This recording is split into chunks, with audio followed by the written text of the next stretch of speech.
ऐसे ही महाराज उस उत्तम नगर में सभी अपने धर्म का पालन करने के लिए तत्पर रहते हैं।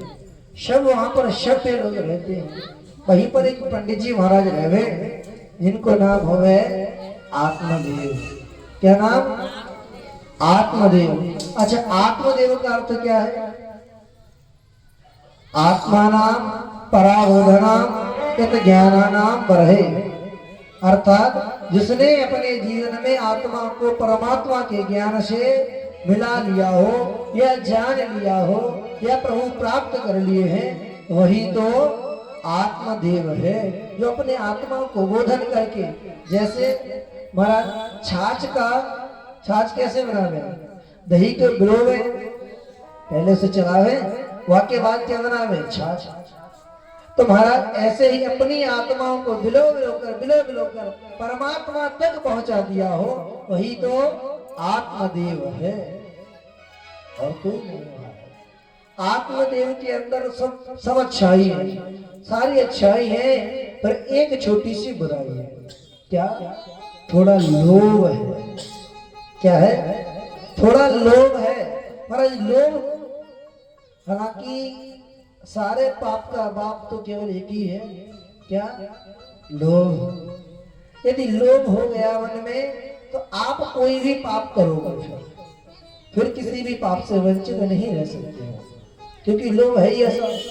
आपको हर बार वो आगे बढ़ाएगा, हाँ ये करो, ये आपके लिए धन देगा, ये आपके लिए ये करेगा। तो इससे हमारे अंदर लोभ जब जागृत है तो हम किसी भी पाप से दूर नहीं। हालांकि जो पंडित जी हैं पांडित्य कर्म करें और पांडित्य कर्म में बड़े ही प्रवीण हैं। पांडित्य कर्म में वो बड़े ही प्रवीण हैं, बहुत होशियार पंडित जी हैं। महाराज कोई भी बुराई नहीं है, सिर्फ एक ही बुराई है, थोड़ा सा लोभ करते हैं।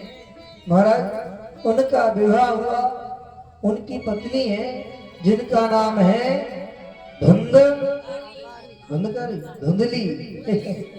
और श्री ठाकुर जी महाराज की धुंधली देवी।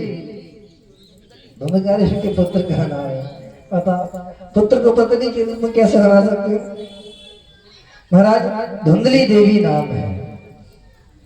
अब धुंधली देवी के अंदर कोई भी अच्छाई ना है, सिर्फ एक अच्छाई है। क्या अच्छाई है? जैसे ही पंडित जी पूजा करावे, घर से बाहर जावे तो हाथ जोड़ के पीछे पीछे जावे। कहां तक? गेट तक। और जैसे ही पंडित जी गेट से बाहर आए, वाके बाद में तुम्हारा कभी या पड़ोसी से झगड़ा कर, कभी या पड़ोसी की बाल खींच, कभी उस पड़ोसी से झगड़ा कर। ये उसका मनोरंजन है, ये वो प्रतिदिन करती है। जैसे कि बच्चे खेलने जा रहे हैं, ये उनका मनोरंजन है। ऐसे ही उसका मनोरंजन है कि वो हर दिन किसी न किसी से झगड़ा करेगी ही करेगी।